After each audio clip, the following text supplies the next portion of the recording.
और अहम खबर के साथ की तो इस वक्त की बड़ी खबर, हरियाणा विधानसभा चुनाव के लिए थमा प्रचार। ये बड़ी खबर हम आपको बता रहे हैं इस वक्त की। अब प्रचार नहीं कर पाएंगी राजनीतिक पार्टियां, तो इस वक्त की ये बड़ी खबर। सभी राजनीतिक दलों ने पूरी तरह से ताकत झोंकी और अब चुनाव प्रचार पार्टियां नहीं कर पाएंगी। चुनाव के लिए 5 अक्टूबर को मतदान होगा। आपको ये भी जानकारी दे दें कि आचार संहिता लागू हो गई है। अब केवल डोर टू डोर प्रचार किया जा सकता है, लेकिन जनसभा, रैली, लाउडस्पीकर पर पूरी तरह से रोक रहेगी। निगरानी भी इसकी की जा रही है। अगर आचार संहिता का उल्लंघन होता है तो कार्रवाई भी की जाएगी। तो ये बड़ी और अहम खबर। चुनाव के लिए 5 अक्टूबर को मतदान होना है और 8 को परिणाम सामने आ जाएंगे। चुनाव आयोग की तरफ से भी तैयारियां पूरी कर ली गई है। हरियाणा में 5 तारीख को मतदान होना है। सुरक्षा के लिहाज से तैयारियां हैं, लोगों की सहूलियत के हिसाब से भी तैयारियां कर ली गई है। आपको बता दें कि जम्मू कश्मीर और हरियाणा में एक साथ चुनाव हो रहे हैं। दोनों ही राज्यों के परिणाम जो है 8 तारीख को सामने आ जाएंगे। जम्मू कश्मीर में 3 चरणों में मतदान हुआ, लेकिन अगर हम बात करें हरियाणा की तो अमूमन यहां पर एक चरण में ही मतदान होते हैं। 90 की 90 सीटों पर एक ही चरण में मतदान होगा। 5 तारीख को ये वोटिंग होगी और उस लिहाज से तैयारियां पूरी कर ली गई है। आपको ये भी बता दें कि रैलियों, सभाओं और लाउड स्पीकर पर पूरी तरह से रोक लगाई गई है। तो ये बड़ी खबर। हरियाणा विधानसभा चुनाव के लिए प्रचार थम गया है। चुनाव आयोग की तैयारी पूरी है। पोलिंग बूथ बनाए गए हैं 20,000 से ज्यादा। इसके अलावा 1031 कैंडिडेट चुनावी मैदान में हैं। तो चुनाव के लिए 5 अक्टूबर को मतदान होना है। हरियाणा विधानसभा चुनाव के लिए प्रचार थम गया है। अब प्रचार नहीं कर पाएंगी राजनीतिक पार्टियां। सभी राजनीतिक दलों ने ताकत पूरी तरह से झोंक दी है। चुनाव के लिए 5 अक्टूबर को मतदान होगा। सिर्फ डोर टू डोर संपर्क कर सकेंगे प्रत्याशी। रैली, सभा और लाउड स्पीकर पर पूरी तरह से रोक लगा दी गई है।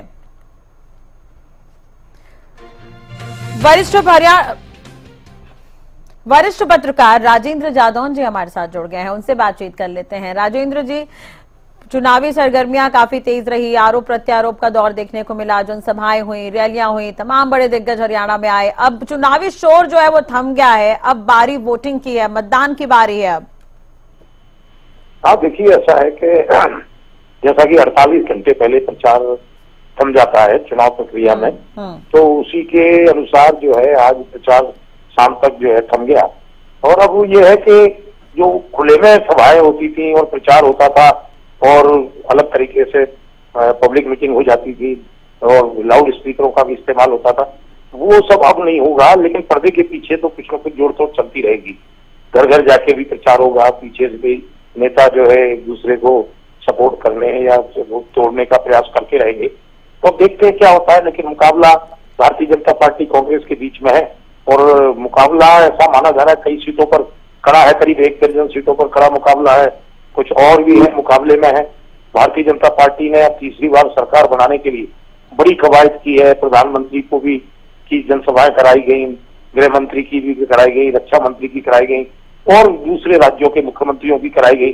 तो अब देखते हैं कि क्या फैसला आता है जनता का, क्योंकि जनता देख रही है लगातार। और इन्होंने अपनी स्थिति को, चूंकि सत्ता विरोधी रुझान भी होता है, 2 कार्यकाल भारतीय जनता पार्टी ने हरियाणा की सत्ता में पूरे कर लिए, तो सत्ता विरोधी रुझान भी होता है। लेकिन उसको इन्होंने घटाने का किस तरह से प्रयास किया, उसके क्या परिणाम आते हैं। प्रयास तो किया है, ओबीसी मुख्यमंत्री लाए गए और फिर वो 56 दिन में उन्होंने 126 फैसले किए गए। तमाम जो वो जनहित के फैसले पहले से रोके हुए थे वो सब कर दिए गए चुनाव आचार संहिता लागू होने से पहले। तो अब देखते हैं कि क्या नतीजा आता है। कि कांग्रेस भी बहुत आशावान है। हरियाणा की ये भी परंपरा बनी हुई है कि कोई एक दल 2 टर्म से ज्यादा फिर लगातार सरकार नहीं बना पाता। और एक ये परंपरा भी है कि केंद्र में जिसकी सरकार होती है उसी की हरियाणा में बनती है। तब देखते हैं कि किस परंपरा को हरियाणा फॉलो करता है, किस परंपरा की ओर हरियाणा जाता है, ये देखने की बात है। बाकी तो कोई भी दल कोई कमी नहीं रख रहा है। 2 गठबंधन भी हैं जो दलित और जाट आधारित है, इनेलो और बसपा और जेजेपी और एएसपी, तो इन दोनों की भी अपनी कवायद है। अब देखते हैं कि वो किस तरह से, या तो ये है कि भारतीय जनता पार्टी को जिताने में मददगार हो सकते हैं या अपनी भी सीटें निकाल सकते हैं। ये देखने की बात है कि क्या फैसला आता है। बिल्कुल। राजेंद्र जी, इस बार के जो मुद्दे हैं उसे किस तरह से देख रहे हैं आप? मुद्दे तो विकास का मुद्दा था। फिर भारतीय जनता, खास तौर से विकास और बेरोजगारी का मुद्दा रहा। भारतीय जनता पार्टी ने दावे किए, अपने आंकड़े दिए, हमने इतना कर दिया, हमने इतने मेडिकल कॉलेज खुलवा दिए और ये इतने कॉलेज खुलवा दिए और तमाम तरह का वो फैसिलिटी दी। और इसके अलावा किसानों को ये रियायतें दी, किसानों का वो फसल खराबे पर मुआवजा बढ़ाया, तो हम जो है 24 सभी फसलें एमएसपी पर खरीद रहे हैं। वो तमाम उनके तरह के दावे हैं। और कांग्रेस ये कहती है कि इतना जो है कर्ज बढ़ गया है प्रदेश पर, और विकास का कोई एक प्रोजेक्ट बताइए। उनका अपनी दलील है। वो कहते थे जब हमारी सरकार थी कांग्रेस की, तो हरियाणा हर मामले में नंबर 1 था, प्रति व्यक्ति आय, प्रति व्यक्ति निवेश, और उसमें नंबर 1 था। और अब जो है अपराध बढ़ रहे हैं, अब अपराध में, बेरोजगारी में नंबर 1 है। अब सबकी अपनी अपनी दलीलें हैं, सबकी अपनी व्याख्या है। देखते हैं कि आम मतदाता किसको किस तरीके से स्वीकार करता है। हाँ। ये चुनाव नतीजे पर ही पता चलेगा कि वास्तव में हुआ क्या। लेकिन सबके अपने अपने दावे हैं और सब अपने मुद्दे उठा रहे हैं। और यही लोकतंत्र की खूबी है कि लगातार कमियां दिखाई जाती हैं तो लगातार विकास के प्रयास किए जाते हैं, तो प्रयास भी होते रहे और कमियां भी दिखाई दे रही हैं तो वो कमियां भी उठा रहे हैं। अब देखते हैं कि परिणाम क्या आते हैं। बिल्कुल। और राजेंद्र जी, एक चीज और है, 2019 के चुनाव के कंपेयर इस बार के मुद्दों को आप किस तरह से देख रहे हैं? 2019 में भी मुद्दे थे, इस बार के मुद्दों में कितना फर्क है 19 और 24 के? देखिए, विकास का मुद्दा तो हमेशा ही रहता है। सत्ता पक्ष हमेशा कहता है कि हमने ये विकास कराया है और विपक्ष लगातार उस पर संतोष जाहिर करता है कि भाई विपक्ष विकास जितना होना चाहिए था उस तरीके से नहीं हुआ, तमाम तरह की कमियां बताती जाती हैं। तो अब देखते हैं, 2019 के चुनाव में भी यही था, पर वहां उस समय जाट आरक्षण आंदोलन की छाया भी थी, उसका भी फर्क पड़ा। इस बार भी छाया है किसान आंदोलन की। तो देखिए कि कई खबरें आपको भी मिल रही हैं कि ये किसानों ने यहाँ विरोध किया। जेजेपी चूंकि भारतीय जनता पार्टी के साथ थी सत्ता में, तो उसका भी विरोध हो रहा है और भारतीय जनता पार्टी के प्रत्याशियों का भी विरोध हुआ है कहीं कहीं। अभी जो है गृह मंत्री रहे पिछली सरकार में अनिल विज, उनका भी विरोध हो गया, जबकि ये माना जाता था कि वो काफी कर्मठ है और लोगों के लिए संवेदनशील होते हैं, लेकिन उनका भी विरोध हुआ है। तो ये मुद्दे जो है, किसानों का मुद्दा था, किसान अपना आंदोलन चला रहे थे और उनकी अपनी मांगे थी। उन मांगों पर पूरी तरह से जो है किसानों को संतुष्ट नहीं किया जा सका। तो अब देखते हैं कि क्या है कि किसानों का मुद्दा भी बना हुआ है। और ओपीएस, पिछली बार ओपीएस नहीं था, ओल्ड पेंशन स्कीम कर्मचारियों की, वो भी मुद्दा बन गया है। वो बुढ़ापा पेंशन का तो जैसे सामाजिक सुरक्षा पेंशन का मुद्दा था पिछली बार, जेजेपी ने उठाया, हम 5100 देंगे, पर वो कर नहीं पाए। सरकार में रहने, सत्ता में 4.5 साल रहने के बाद भी वो अपना वादा पूरा नहीं कर पाए। और कांग्रेस ने कर दिया है कि हम 6000 देंगे। तो ये सब है, फ्री बिजली देंगे, फ्री बिजली का भी आ गया है 300 यूनिट तक का। तो ये सब मुद्दे हैं। पिछली बार ये इस तरह से मुद्दे थे नहीं। आम आदमी पार्टी ने भी कुछ फ्री बीज का जो है राजनीति में चलन बढ़ा दिया है। तो इसलिए है, अब राजनीति में आम आदमी पार्टी हरियाणा में फिर एक बार भाग्य आजमा रही है। तो देखते हैं कि वो क्या कर पाती है, कितना प्रदर्शन, क्या उसकी परफॉर्मेंस सामने आती है। चलिए, अब तो डोर टू डोर ही प्रचार करने का ऑप्शन एक तरह से देखा जाए। ये आचार संहिता भी आपसे थोड़ा समझना चाहेंगे राजेंद्र जी। नहीं, डोर टू डोर का तो रहता ही है, तो कार्यकर्ता करते हैं अपना काम।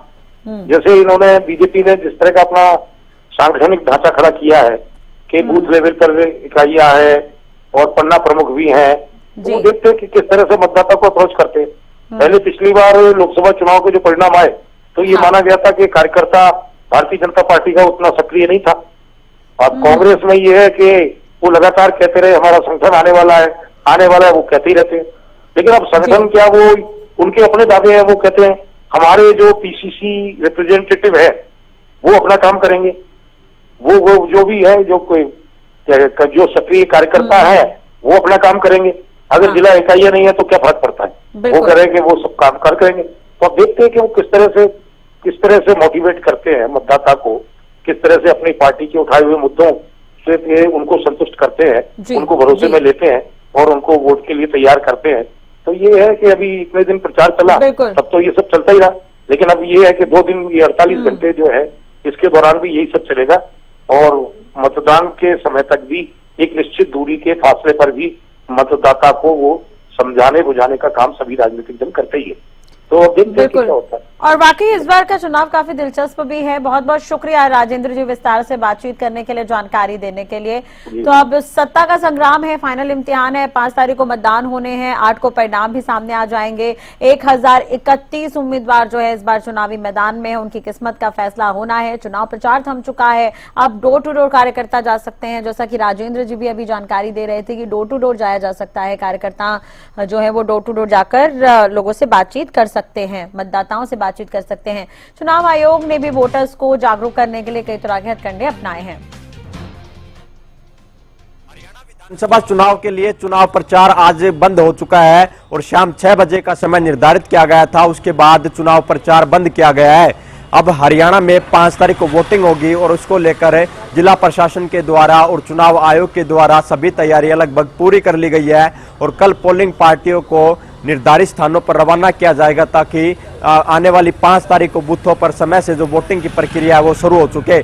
इसी के अलावा जिला प्रशासन व चुनाव आयोग के द्वारा चुनाव के जितने भी वाहन बूथ तक जाएंगे उनमें जीपीएस की व्यवस्था की गई है। वहीं पोलिंग बूथों पर भी सीसीटीवी कैमरे के माध्यम से निगरानी रखी जाएगी। सीसीटीवी कैमरों का कंट्रोल रूम नारनौल में स्थित जिला मुख्यालय पर रखा जाएगा, जहां पर खुद जिला उपायुक्त प्रत्येक बूथ पर निगरानी रखेगी और किसी भी बूथ पर अगर गड़बड़ी की शिकायत मिलती है तो तुरंत वहां पर पर्यवेक्षक और जो फील्ड के अधिकारी है वो मौके पर पहुंचेंगे। इसी के अलावा चुनाव आयोग के द्वारा मतदान प्रतिशत को बढ़ाने के लिए काफी प्रयास किए जा रहे हैं और लगातार मतदान प्रतिशत बढ़ाने के लिए प्रचार प्रसार किया जा रहा है। हरियाणा के कई बूथों के ऊपर विशेष जो सजावट का कार्य है वो भी मतदान केंद्रों पर किया जा रहा है ताकि मत प्रतिशत वो बढ़ सके और हरियाणा जो चुनाव आयोग है वो भी लगातार अपने प्रयास कर रहा है कि हर मतदाता बूथ तक पहुंचे और अपना वोट जरूर डाले। कुछ बूथ थे जिन पर मतदाताओं को पहुंचने में कठिनाई आ रही थी, उन बूथों को पहले ही जिला प्रशासन के द्वारा चिन्हित किया गया और वहां पर भी सभी व्यवस्थाएं उनको दुरुस्त किया गया। अब कल जो स्ट्रांग रूम है उनसे पोलिंग पार्टियों को रवाना किया जाएगा और 5 अक्टूबर को सुबह 7 बजे से शाम 6 बजे तक का मतदान का जो दिन है वो निर्धारित किया गया है।